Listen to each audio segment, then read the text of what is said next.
Welcome to my studio. I'm an artist. My name is Leonard Koscianski.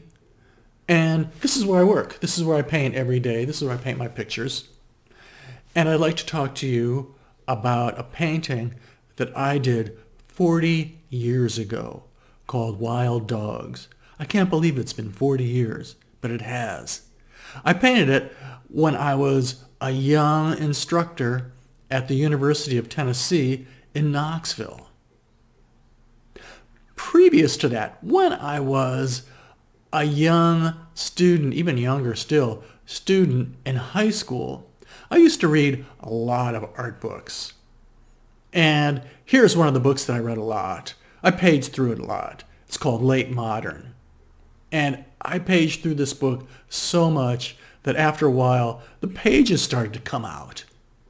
Now, it was only a $5 book, but in those days, $5 was a lot of money. And one of the illustrations in that book was called A Study of Stillness by David Hockney that he painted in 1962. I really liked this picture because it was humorous. British pop artists were humorous. And in this picture, it's an oil painting. It's about a medium-sized oil painting. And there's this animal, this dog or lion or whatever, jumping out at these two men. And in between them, we can read the text. It says, "They are perfectly safe. This is a still." So he's being tongue-in-cheek. He's being humorous about this picture, which I liked. After undergraduate school and after graduate school, I was hired by the University of Tennessee to teach drawing. I taught 3 classes a week. And I taught them in this building, the art building. At that time, it was new.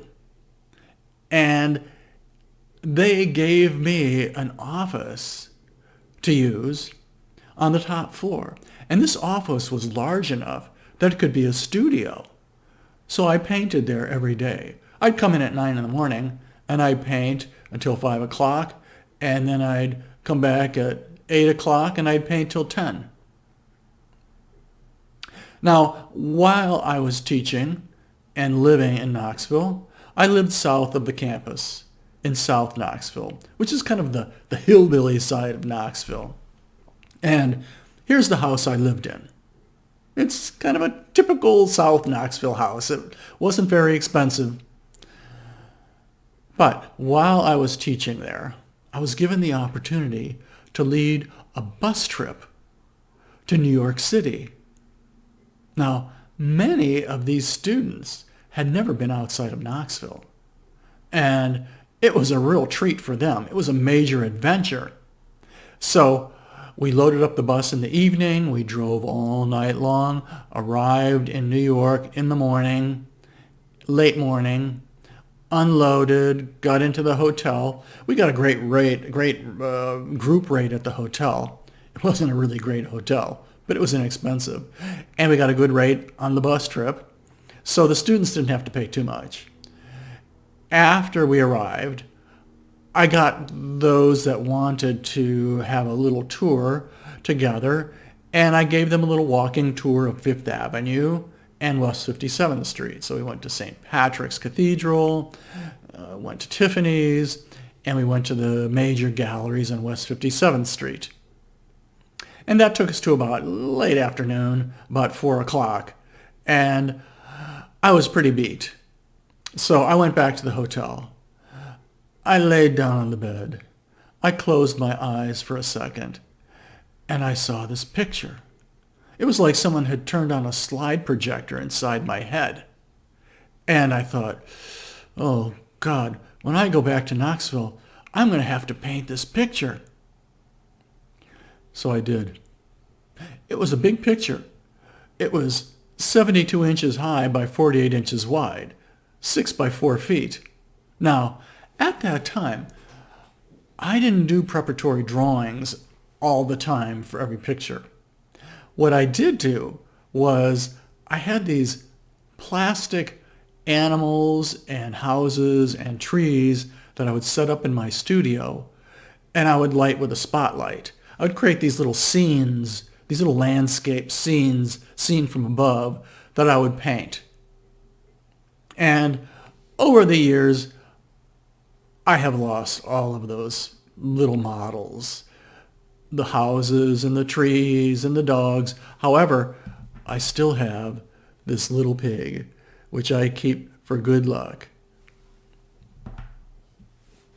Now, I was able to paint the clouds from my imagination. I was able to paint the clouds, and I like the clouds. I was able to paint the middle ground dogs and give them a humorous character. I wanted a sort of a little bit of a tongue-in-cheek element to this painting, because this painting, this vision that I had, was so dramatic. It was like kind of crazy dramatic. But then at that time, there were a number of movies that were very dramatic, but also sort of tongue-in-cheek, like Star Wars or Jaws or Rambo. Very dramatic movies, but also a little bit on the tongue-in-cheek side, a little over the top. And this painting that I was making was definitely over the top. I had difficulty with the animals, with these dogs.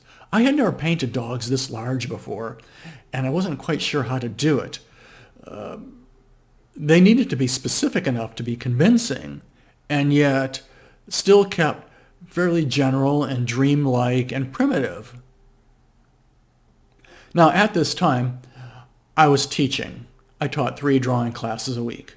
And in this picture, you can see that this is a picture of a drawing class from a long, long time ago. This is way before my time. But like in this picture, when I taught, I wore a coat and tie. And in my classes, they were between 75 and 80% women. And in one of my classes, there was this woman, a little bit older than me, gorgeous, who really liked me a lot. And she would come to my studio and visit me and talk to me about art and talk to me about beauty. While I was painting, she would talk to me about beauty, but what she really wanted to talk about was what we see in this picture. And I was like, oh my God. So there I was late one night in my studio, about 9 o'clock, under the full moon, in the academic jungle of Tennessee, and I hear a knock on the door. And in walks this woman, the same woman, this gorgeous woman who's been pursuing me. And she has an arm full of books. And she lays the books down on the table and looks into my eyes and opens the books and says, "Leonard, look at these pictures of dogs. Wild dogs. Wild African dogs." And I'm like, oh no, oh Jesus, Mary and Joseph, help me, help me. Well, I was able to paint the dog heads and make them look convincing and still keep them kind of dreamy and primitive. And as the painting was nearing completion, I was not happy completely with the cohesion, with the atmosphere that the painting had. I felt it was necessary to put a glaze over the whole painting, to tie it together. And I wasn't sure whether I wanted to do a blue glaze or a red glaze. And if you look at this palette, you can see that I have mixed a blue glaze and a red glaze side by side. Now, a glaze is just a transparent pigment that's mixed with a lot of medium and applied to the surface of the painting. And it creates a transparent effect. So I asked one of my colleagues what he thought. And so we talked it over, and in our conversation, we eventually came to the conclusion that, well, the blue glaze would be best. So I applied the blue glaze, and sure enough, it created a wonderful cohesion and atmosphere. And this painting was done.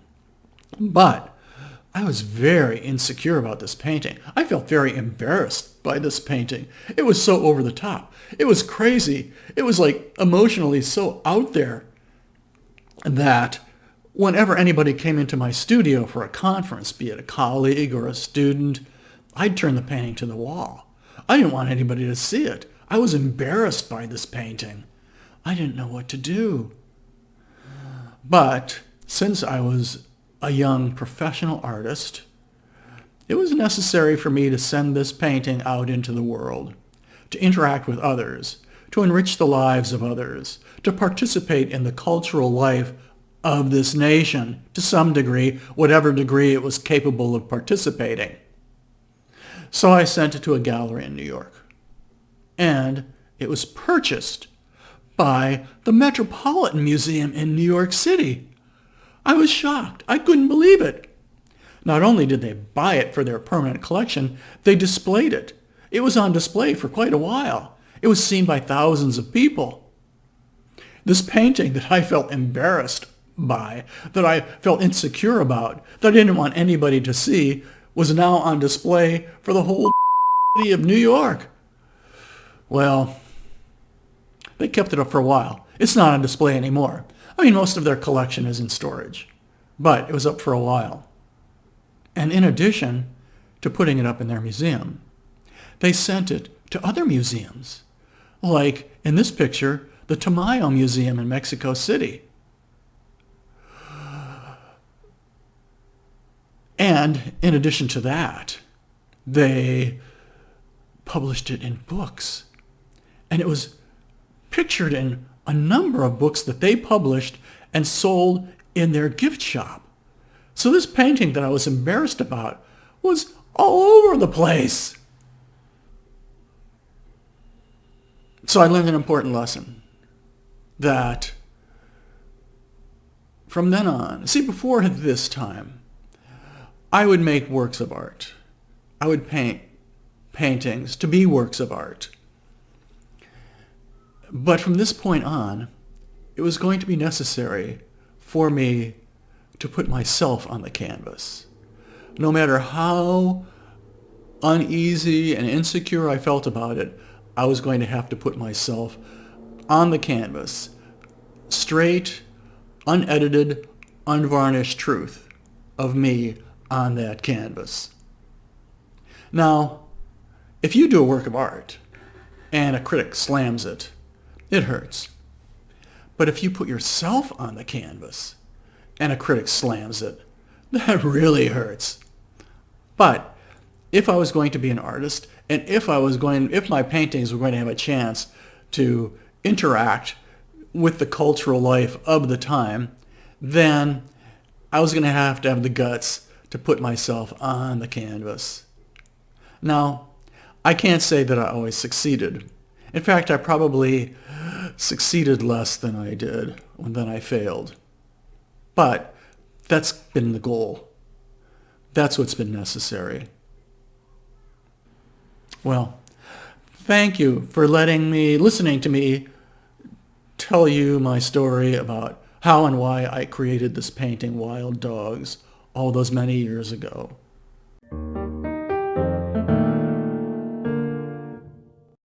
If you liked this video, be sure to subscribe, like, and share.